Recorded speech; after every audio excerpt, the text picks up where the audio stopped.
যখন পড়াতাম আমার মনে আছে আমি বলতাম A for apple, B for বল।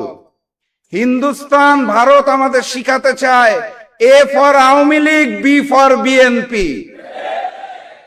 ভারতের পরিকল্পনায় আওয়ামী লীগের অসমাপ্ত কাজকে পূরণ করার জন্য যেই বিএনপি দায়িত্ব গ্রহণ করেছে, সেই বিএনপি এবং ভারতের আধিপত্যবাদকে আমরা মেনে নেব না ইনশাআল্লাহ। ব্যাংক লুটেরাদের হাতে আবারও কিভাবে করে ব্যাংকগুলো তুলে দেওয়া হচ্ছে প্রশ্ন করতে হবে। শিলং থেকে ট্রেনিং প্রাপ্ত সেই নেতা যিনি বর্তমানে বাংলাদেশের প্রক্সি প্রধানমন্ত্রী, তার হাতে কেন আমার এই সোনার বাংলা? যেই ভারতে সার নাই, তারা চায়না থেকে সার আমদানি করছে, সেই ভারতের কাছে যাদের নিজেদেরই নাই, তাদের কাছে আমরা কেন সার চেয়ে প্রস্তাবনা পাঠাচ্ছি?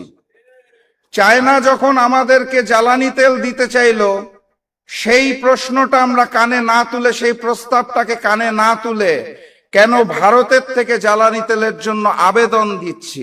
গণভোটের রায়ের বিরুদ্ধে সরকার।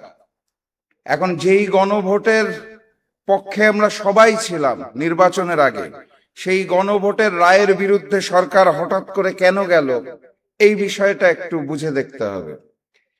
এখানে একাডেমিক যারা আছে তারা কথা বলবেন, আমরা শুনবো।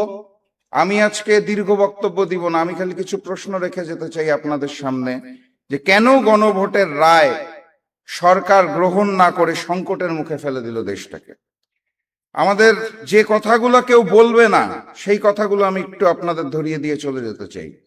প্রশ্ন হচ্ছে, ক্ষমতার পালাবদলের পর আমাদের ডিজিএফআই কেন ভারত ভ্রমণের প্রতি এত গুরুত্ব দেওয়া শুরু করলো? পররাষ্ট্রমন্ত্রী ক্ষমতায় আসার পর প্রথম রাষ্ট্রীয় সফর কেন ভারতে করে? আমাদের ম্যানেজ বোর্ডের প্রধানমন্ত্রী কেন তার প্রথম রাষ্ট্রীয় সফর ভারতে হবে বলে অলরেডি ঘোষণা দিয়েছেন? এত জায়গা থাকতে কেন ভারত থেকেই ট্রেনের কোচ আমদানি করার পরিকল্পনা করা হয়েছে? যেই ভারতে সার নাই, তারা চায়না থেকে সার আমদানি করছে, সেই ভারতের কাছে যাদের নিজেদেরই নাই, তাদের কাছে আমরা কেন সার চেয়ে প্রস্তাবনা পাঠাচ্ছি? চায়না যখন আমাদেরকে জ্বালানি তেল দিতে চাইলো, সেই প্রশ্নটা আমরা কানে না তুলে, সেই প্রস্তাবটাকে কানে না তুলে কেন ভারতের থেকে জ্বালানি তেলের জন্য আবেদন দিচ্ছি?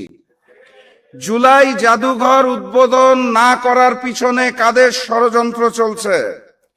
কেন সন্ত্রাসী সংগঠন ইসকনকে বাংলাদেশে 120 কোটি টাকার জমি মাত্র 2 লক্ষ টাকায় তুলে দেওয়া হয়েছে?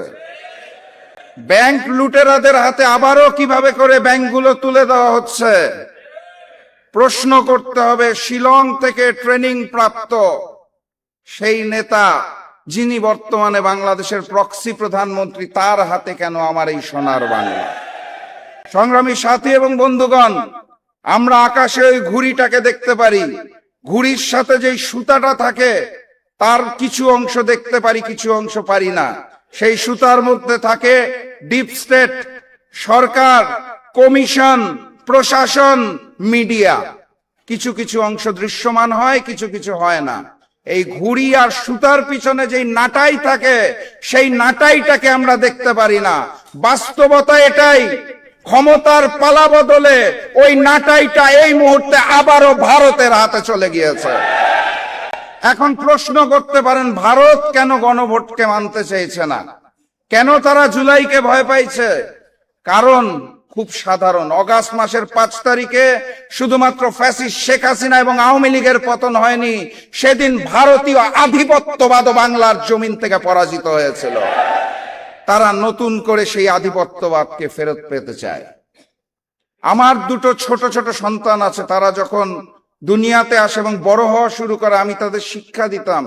যখন পড়াতাম আমার মনে আছে আমি বলতাম A for apple, B for ball. Hindustan Bharat আমাদের শিখাতে চায় A for Awami League, B for BNP.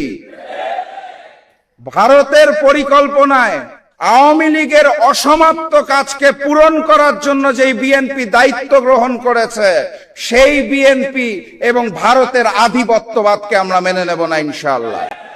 কথাবার্তা পরিষ্কার, 1 জুলাই গিয়েছে, আরেক জুলাই আসবে। এক গণ অভ্যুত্থান গিয়েছে, আগামী গণ অভ্যুত্থান আসতে যাচ্ছে। যদি না হয় সংসদে, সমাধান হবে রাজপথে। নতুন গণ অভ্যুত্থানের প্রস্তুতি নিন, দেখা হবে বিজয় ইনশাআল্লাহ। বিজয়ের পথে যাত্রা শুরু, জীবন অথবা মৃত্যু। আসসালামু আলাইকুম।